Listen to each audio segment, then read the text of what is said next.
Hai, selamat datang di channel Anita Rahman Chan. Dukung channelku ya dengan cara subscribe, like, comment, and share sebanyak-banyaknya ya. Satu lagi, bunyikan loncengnya agar kalian dapat update terbaru dari novelku. Terima kasih. Hope episode 66. Keesokan harinya, Zira telah menyiapkan makanan untuk keluarganya, dan Ziko masih berada di dalam kamar mandi. Zira terus melirik ponselnya. Kenapa menyelidiki identitas perawat itu lama sekali? Tidak seperti biasanya, gerutu Zira kesal. Selama Zira memberikan tugas pada orang kepercayaannya, tidak pernah menghabiskan waktu berhari-hari. Tapi penyelidikan ini menurutnya yang paling lama. Pagi sayang, sapa Ziko sembari mengecup pipi istrinya dan ketiga anaknya. Ziko duduk di kursinya dan melirik istrinya yang sedari tadi menatap ponsel. Pagi ini, kamu ada acara apa? Tanya Ziko. Tidak ada. Aku akan menjenguk mama di rumah sakit, sahut Zira yang banyak diam semenjak dia menaruh curiga kepada suaminya dan Kevin. Ya sudah, hati-hati. Nanti sore aku akan menjenguk mama, ujarnya sembari menikmati makanannya. Suasana hening, hanya terdengar suara sendok dan garpu, sampai Zira memulai pembicaraan kembali. Apa ada yang kamu sembunyikan dariku? Tanya Zira menatap suaminya tajam. Ucapan Zira membuat Ziko menghentikan makannya. Kedua pasangan suami istri itu saling menatap. Apa maksud kamu? Tanya Ziko pura-pura tidak mengerti. Lebih baik berkata jujur. Atau tidak akan ada kata maaf dariku, ujar Zira tegas. Sayang, aku tidak menyembunyikan apapun, sahut Ziko sembari memegang tangan istrinya. Dan Zira menepis tangan suaminya. Baik kalau begitu. Jika sampai terbukti kamu menyembunyikan sesuatu dariku, maka tiada kata maaf untukmu, ujar Zira tegas. Aku tidak sanggup mengatakan ini kepadamu. Jika ini masih bisa aku sembunyikan, maka akan aku sembunyikan darimu. Selesai makan, Ziko dan Kevin berangkat bersama Triple Z. Mereka mengantarkan ke sekolah terlebih dahulu dan melanjutkan ke kantor. Pagi ini, Zira menanyakan kepadaku tentang sesuatu yang aku sembunyikan darinya. Dia menaruh curiga kepadaku, ujarnya. Tuan tidak ingin berkata jujur kepada Nona Zira? Tanya Kevin sembari fokus menyetir. Aku tidak berani. Berkata jujur dengan tidak berkata jujur akan berdampak pada rumah tangga kami. Aku takut, Vin, sahutnya sedih. Semoga persidangan nanti langsung ada putusan cerai. Tidak ada sidang lanjutan, ujar Kevin berharap. Semoga saja hakim mengabulkan keinginan kami untuk bercerai, sahut Ziko. Suara ponsel Ziko berdering. Ya halo pak, sahut Ziko. Saya hanya mengingatkan lusa sidang dengan agenda saksi perawat. Dan untuk sidang perceraian dilakukan besoknya. Tapi jika ada perubahan jadwal akan saya hubungi kembali, ujar pak pengacara. Setelah informasi itu panggilan terputus. Masih 3 hari lagi, gerutu Ziko yang mulai resah. Zira mengemudikan mobilnya ke rumah sakit, tapi dia teringat tentang Nita. Aku akan mencoba bertanya kepadanya, gumam Zira dan memutar arah mobilnya ke kos Nita.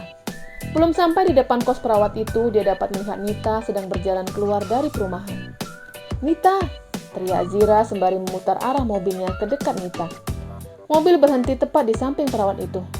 Mau kemana? Tanya Zira. Mau berangkat kerja, sahut Nita. Ya sudah naik aja Zira. Gak usah mbak, aku naik angkot saja, sahutnya menolak. Jangan menolak rezeki, ayo, ajak Zira.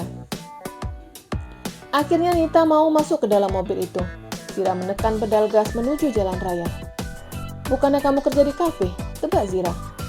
Kalau kafe kerjanya dari sore, kalau ini kerjanya dari pagi. Sepulang dari sini aku langsung ke kafe, sahutnya. Pagi ini kamu kerja di mana? Tanya Zira sembari mengemudikan mobilnya. Di konter ponsel, lumayan tuh tambah-tambah, sahutnya. Zira menganggukkan kepalanya dan mulai memikirkan cara untuk menanyakan tentang suaminya. Selama Ziko ke kampung kamu, di mana dia tinggal? Tanya Zira. Gak tahu, sahutnya. Kenapa kamu tidak tahu? Tanya Zira penasaran. Karena aku memang tidak tahu, sahutnya. Zira dapat bernapas lega karena Nita berbicara jujur. Terlihat dari sorot mata perawat itu. Aku perhatikan kamu dan Ziko sangat diam akhir-akhir ini. Memangnya ada masalah apa? Tanya Zira. Benar yang dikatakan asisten Kevin, kalau Mbak Zira mulai curiga.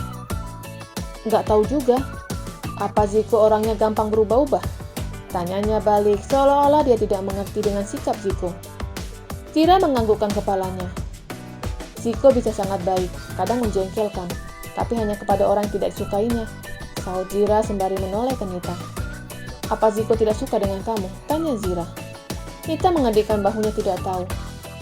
Tapi pada saat di pengadilan, Ziko terlihat cuek kepada kamu. Memangnya ada apa? Selidik Zira. Aku juga tidak tahu. Tapi mungkin dia kesal karena aku membuat rusuh di dalam ruang sidang, sahutnya Asal.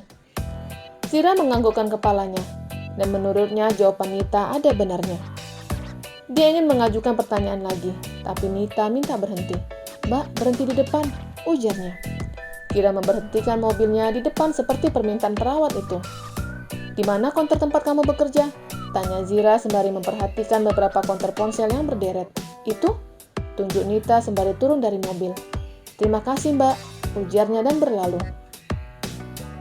Zira kembali menekan pedal gas menuju rumah sakit. Sepanjang perjalanan dia memikirkan ucapan Nita. Dia sepertinya tidak tahu apapun tentang ini. Jadi yang patut dicurigai Ziko, Kevin dan Menik, gumamnya. Mobil sampai di rumah sakit. Sesampai di rumah sakit, dia menghubungi Dr. Diki untuk menanyakan ruangan mertuanya. Setelah mendapatkan informasi ruangan mertuanya, Zira langsung menuju lantai atas, tempat pasien dewasa dirawat. Di dalam ruang rawat inap, dia melihat Zelin telah berada di situ. Pagi, Ma, sapa Zira sembari mengecup pipi wanita parubaya itu. Zira duduk di pinggir tempat tidur, dan Zelin duduk di kursi di dekat tempat tidur. Dia dapat melihat kalau mata Zelin yang sembab. Jangan menangis, sayang, ujar Nyonya Amel sembari memegang tangan anak bungsunya. Dia menceraikanku, Ma, sahutnya. Dia terpaksa melakukan itu. Dia tidak mau kamu tersiksa, ujar mamanya. Apa yang menyebabkan Koko menceraikanmu? Tanya Zira penasaran. Zelin diam sembari menatap mamanya. Hanya mamanya yang tahu tentang aib Koko. Dan itu dikatakannya pada saat mamanya terbaring tidak sadarkan diri di ruang ICU. Dan ternyata mamanya mendengar semua ucapannya. Jika tidak mau bercerita tidak apa-apa, ujar Zira mengerti.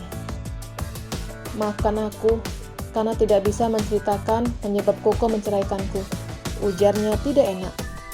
Tidak apa-apa, kakak mengerti, sahutnya. Zelin kembali menatap mamanya. Ma, kalau aku tidak mau bercerai bagaimana? Tanyanya. Sebaiknya kalian bicarakan lagi, tapi pikirkan baik-baik sebelum mengambil keputusan, ujar mamanya.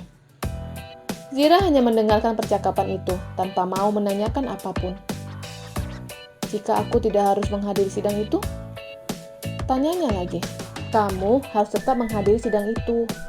Nanti akan ada mediasi, dan di situ kalian bisa membicarakan masalah rumah tangga kalian, ujar Nyonya Amel menasehati anaknya. Aku takut, Ma. Seorang diri di ruang sidang rasanya sangat aneh, ujar Zelin. Kakak akan menemani kamu, sahut Zira. Zelin menganggukkan kepalanya. Zira, ujar Nyonya Amel. Iya, Mah. Zira menoleh ke mertuanya. Jangan ada perceraian dalam rumah tangga kalian, ujar mertuanya. Iya, Ma. Selama Ziko tidak berkhianat, maka aku tidak akan bercerai dengannya, sahut Zira. Tapi Ziko telah berkhianat. Jangan ada perceraian, Zira. Nyonya Amel bergumam dalam hatinya, dan tanpa disadarinya air matanya menetes. Mama kenapa? Tanya Zira dan Zelin khawatir. Nggak ada, Mama hanya sedih dengan rumah tangga yang berakhir dengan perceraian, sahut Nyonya Amel. Suara pintu diketuk. Zira buru-buru membuka pintu ruangan. Terlihat ada Pelangi dan Bima. Pagi Tante Amel, Zira, dan Zelin, sapa Pelangi. Pagi, sahut semuanya.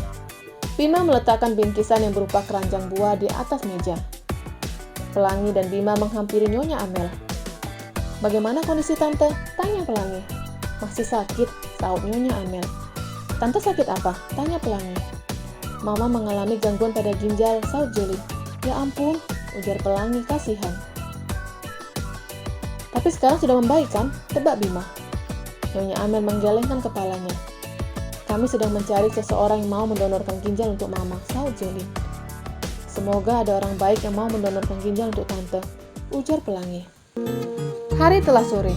Nita berangkat ke kafe dengan menggunakan angkot. Sesampai di sana, kafe masih dalam keadaan tertutup. Apa libur?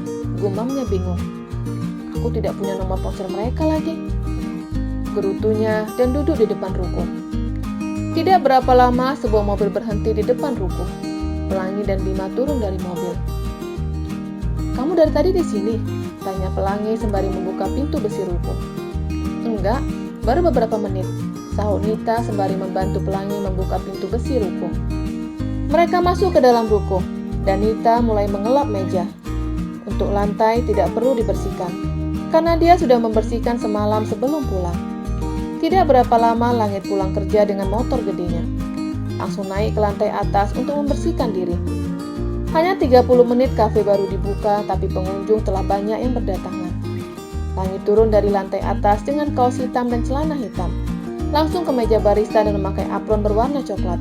Sedangkan Nita mulai mendatangi satu persatu meja yang ditempati pengunjung, menanyakan menu yang mereka pesan, dan membawa daftar pesanan ke meja barista. "Kak, tadi kami ke rumah sakit," ujar Pelangi. "Sakit apa Tante Amel?" tanya Langit sembari meracik kopi. "Ginjal, dan sekarang sedang mencari orang yang mau mendonorkan ginjal," sahut Pelangi. Nita mendengarkan percakapan kakak adik itu. Dia merasa kasihan dengan wanita parubaya itu yang merupakan mertuanya. Untuk mencari orang yang mau mendonorkan ginjal pasti sulit, kecuali dari orang yang meninggal, timpal Nita. Hal itu membuat dua kakak adik itu menoleh kepadanya. "Maaf kalau aku salah bicara," ujar Nita dan berlalu membawa kopi yang telah dibuat Langit ke meja pengunjung. "Kak, dia sebenarnya tamatan apa ya?" tanya Pelangi. "Ya nggak tahu.